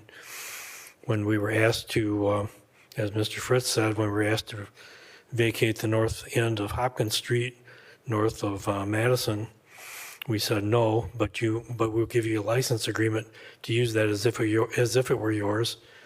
And then they put a fence across it and limited access, and that was fine with us. But we do have that right of way is still ours if we wanted to reclaim it for some reason in the future. So that's an arrangement we did there. When Lakeshore Middle School was having similar drop-off issues, safety issues, they wanted to come in, and it wasn't a vacation request, but they asked us to put in like a curb boulevard down the middle of the street and line the street differently and change the street traffic flow to make for better safety for drop-off pickup. And the neighborhood resisted that, and the council was leery of doing those things, and we ended up not doing it, and instead giving them permission to block a portion of the street and turn their own parking lot into a pickup drop-off circulation area. And we're able to do that safely because they have a time of day management of those gates. So there's been other workarounds. We had another one that probably nobody knows much about over by Village at the Grand between Griffin and Ferry at the end of Orchard Street. Orchard Street is a little spur that comes off from Griffin, goes about 4 lots and stops, but there's actually a right-of-way that exists down past Village at the Grand all the way down to Ferry Street. And it will probably never be turned into a road, but it gives us the option that someday a road could be put there if they wanted to, and in the meantime, it just sits and is unused. And council refused to vacate that as well, even though there's not a road there. The paper streets, the ones that never existed, are a little easier to say, no, we don't need that. We haven't needed it forever. So we would more likely to look at vacating those. The actual streets that are part of the grid and connect point A to point B and provide alternative traffic, those are pretty important to the way the city functions. So I'd be very reluctant to go with a vacation request if there are other options that could be exercised. And we have seen other options being exercised. So I'm not particularly in favor of doing this. Just to clarify, voting for a resolution of intent to vacate doesn't necessarily mean that we intend to vacate. It's our mechanism for getting this to the Planning Commission so that they can explore it and make a recommendation back. So it doesn't necessarily mean that if we say yes to this, that we want it vacated. It means that we're willing to continue the process.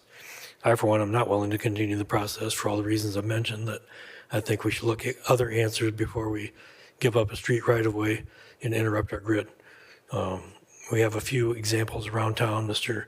Fritz cited one at 4th Street where it was given up and they gotten used to it, and it just makes for a long block. So, yeah, I mean, you can get used to a lot of things. But to me, the grid represents a lot of good things about urban traffic design, and I'm very reluctant to give those up. So those are my comments on it.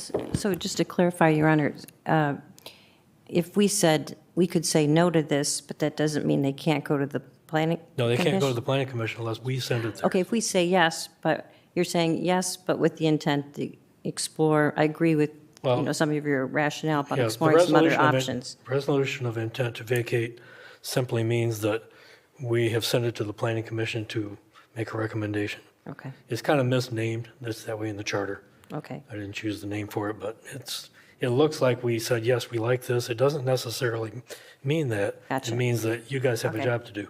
Yeah.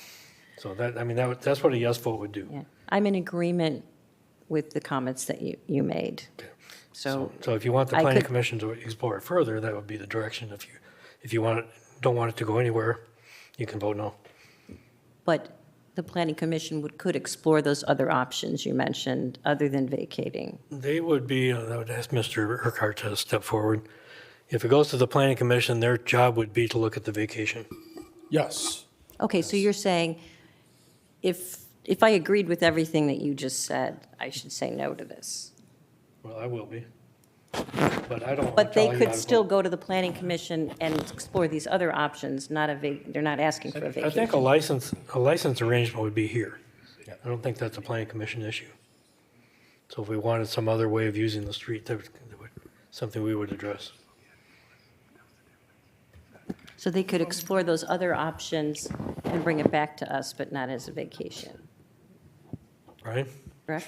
What's your thought? Where does I, that, I think the process, as you said, the resolution of intent may have been worded incorrectly because it's just the first step of like 3.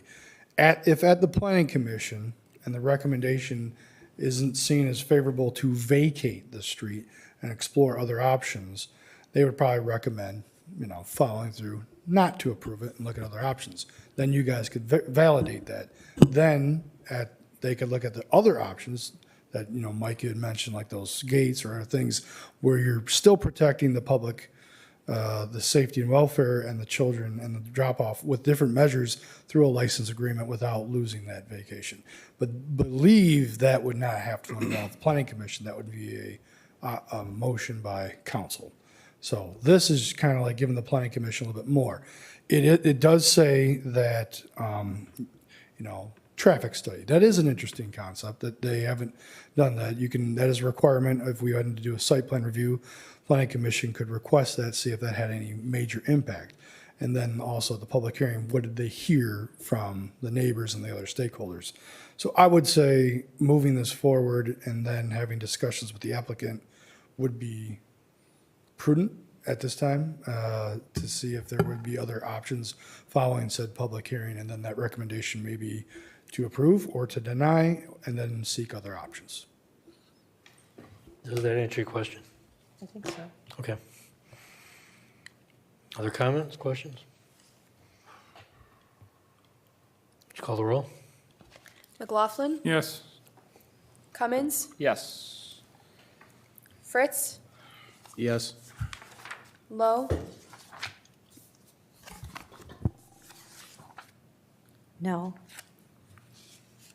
Manetza. No. Okay, so this will go to the Planning Commission. I don't know the schedule at this point, but they have a limited number of days to respond, I believe. Ryan? Okay, so this will not get dropped or kicked down the road. They have to act on it within 90 days. Okay? All right, that completes our new business for the evening. At this point, we'll move on to a report by City Council. Who would like to go first?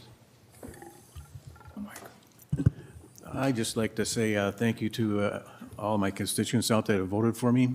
I'm very humbled by the amount that I received and the trust that you've given to me for another 4 years. And I also want to say congratulate my fellow council member, Ryan Cummins, and the new mayor. Invite him be back for another term with me again. So thank you, Bob. Oh, my pleasure. Yep. And I want to say thank you to all the people that actually went out and voted. It was very persuasive. When I seen the BLP results, that's over 70% that said they did not want a charter change. I want to say thank you to all of them to stand up and had their voices heard and made a statement on what we should be doing and how we should be working. And I think it's time for us, council, to work really hard with the BLP. I've been trying for many years to do this for us. We can step forward and we'll be the first ones to hold the olive branch out. I'd like to do that, to hold it out there and say, hey, let's get together, let's work together and solve all our issues. We need to do that. I think we as a council should be the first ones to step forward. And also, Light the Night, wow. I mean, it was packed down there. I don't know if any of who all was down there, but it was wall-to-wall people, and I actually did see bags in their hands too. So not only did they have fun, but it was also a good night for downtown merchants.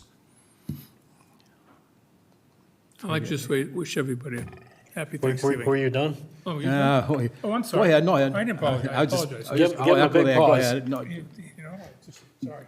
yeah, I was just going to say happy Thanksgiving, Okay. but go ahead. You can say Happy the same Thanksgiving, thing. everyone. I'm good. I'm done. Kevin? I'm done. I almost said that's all I want. This end's done. Okay, we'll go this end. Ryan? Well, too grateful to be reelected. Grateful to be back here with you, Mike, and Mayor Manetza. Welcome back. I really enjoyed working with you my first 2 years on the council, and glad to have you back here. And look forward to working collaboratively together. As we go forward over the next couple of years. Big thank you to our city clerk team for their work on this election. Fantastic, I think record-breaking turnout in a local election, which is great, but that also put a big burden on them, and they did a fantastic job. And with all the changes, we still had election results quite quickly on election night, so that was good to see. Didn't get a chance to make it the late night after the election. I had a pre-planned vacation set. I needed a break. So a group of us actually went to Cuba. One of the legal reasons the State Department allows folks to go is in support of the Cuban people. And so I went to Cuba and then learned a lot to still kind of process through. But one of the great things that came from my trip to Cuba is that I asked Lisa to marry me, and she said yes. So I'm coming back engaged. Congratulations. So yeah, so starting off a new term here engaged, and looking forward. That's all I have. Thanks. Wow, how do you top that? Sorry, should have had you go first. Yeah, well, congratulations, Ryan and Lisa. I also definitely wanted to congratulate you both Councilmember Cummins and Councilmember Fritz on their reelection to City Council. Honestly, I thought their decisive wins were such a wonderful affirmation for our entire community, that their perspectives and their contributions and their dedication to the City Council are very much appreciated and valued, and that, and I'd say this too, a warm welcome back to Mayor Bob Menetza. I think your elections and re-elections were a strong message to Auto Impact that they don't have a home here and that people believe in you all. So I'm honored to be able to serve with you these next 2 years. And I also wanted to acknowledge all of the candidates who bravely stepped forward to run for elected office in our community. You know, a willingness to serve and volunteer one's talents should always be celebrated. And, you know, it's a difficult time to step up and do that. So they should be honored as well. And happy Thanksgiving to everyone. Thank you. Well, I guess I would say I appreciate the confidence the voters showed in me and my colleagues, and we will do our best to serve the people. And there's a lot to do, so it's time to get busy with that. And happy Thanksgiving to everyone. The only other comment I would like to make, simply because it's been in the news, I attended the BLP meeting last week where they discussed the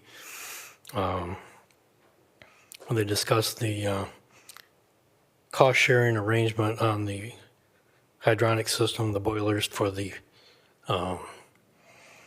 snow melt system, which was, and I was here when we asked them to build that, and it was put in at the council's request to basically save the snow melt system because the diesel plant was shutting down, was never going to produce warm water again, and we didn't want the system to be frozen or filled with debris or destroyed, because it was something that we thought was worth keeping.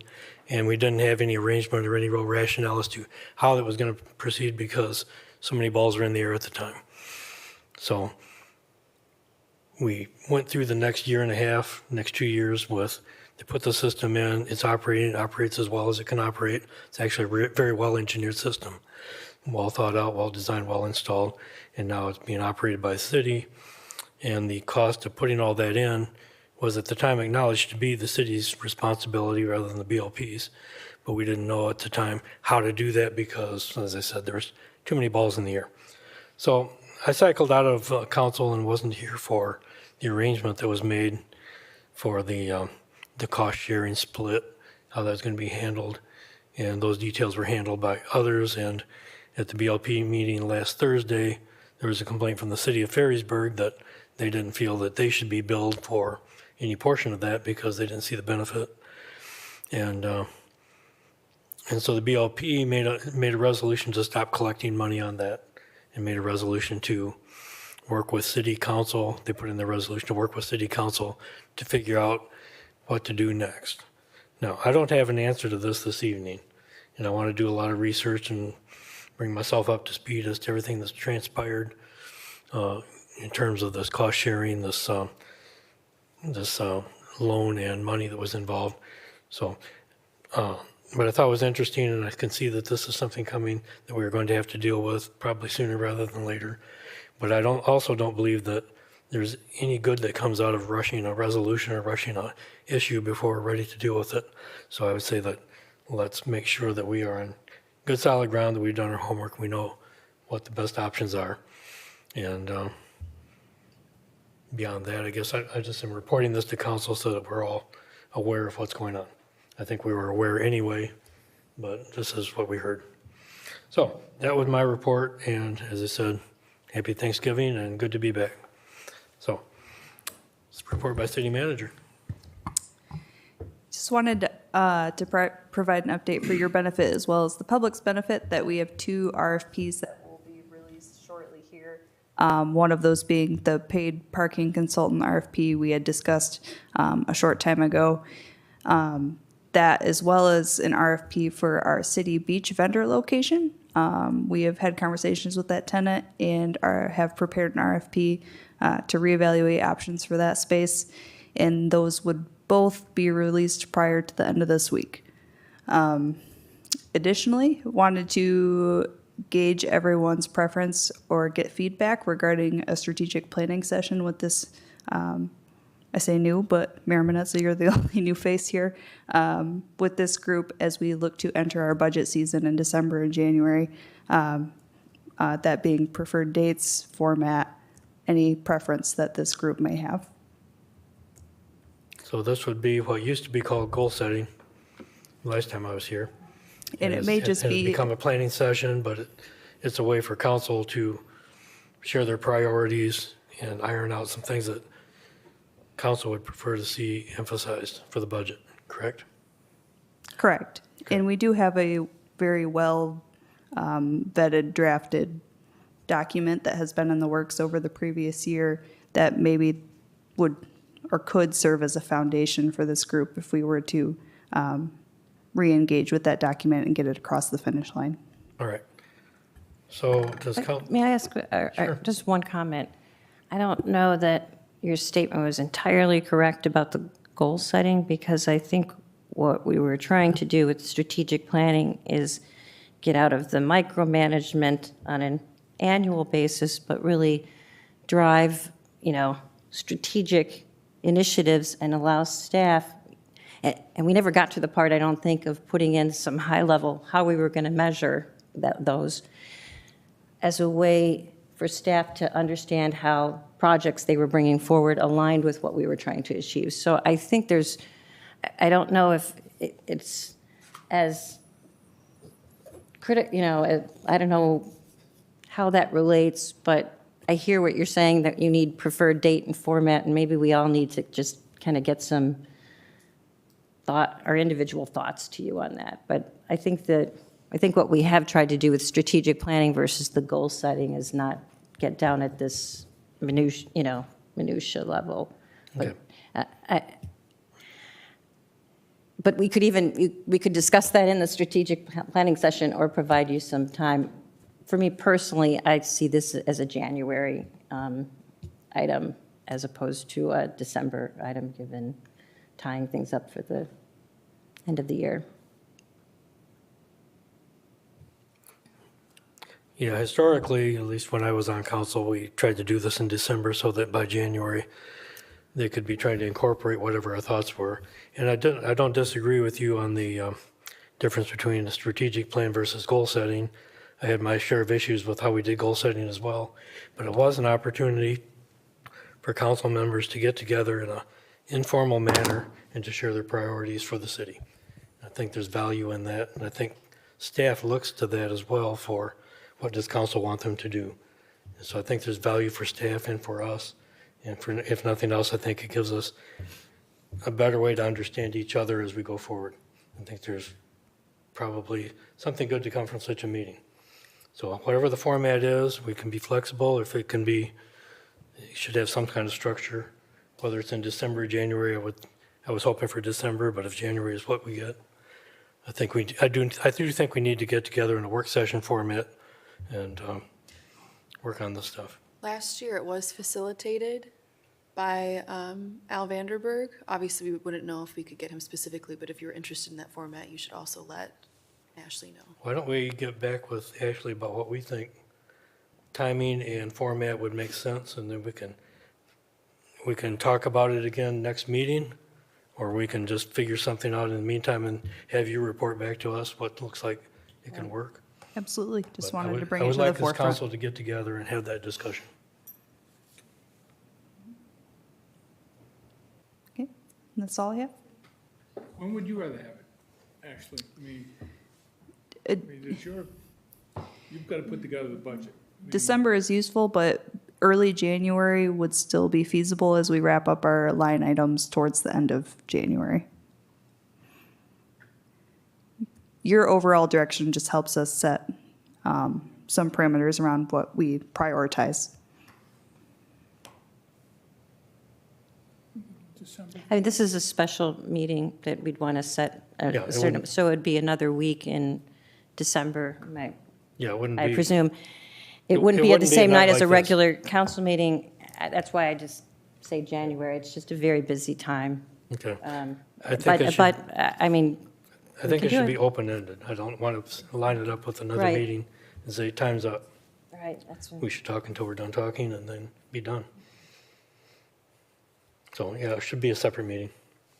Early January would allow us to still accomplish the same. Okay, let's get back with Ashley, each of you, with your preferences, and she can try to make sense of it. Fair enough? Very good. Yep. Okay. You done, Ashley? How about Maria? What's Maria got to say to us? I don't have anything for you tonight, except it's election's over for the year and Thanksgiving's coming and. Well, it's like a burden off your neck. Oh, I guess I could have,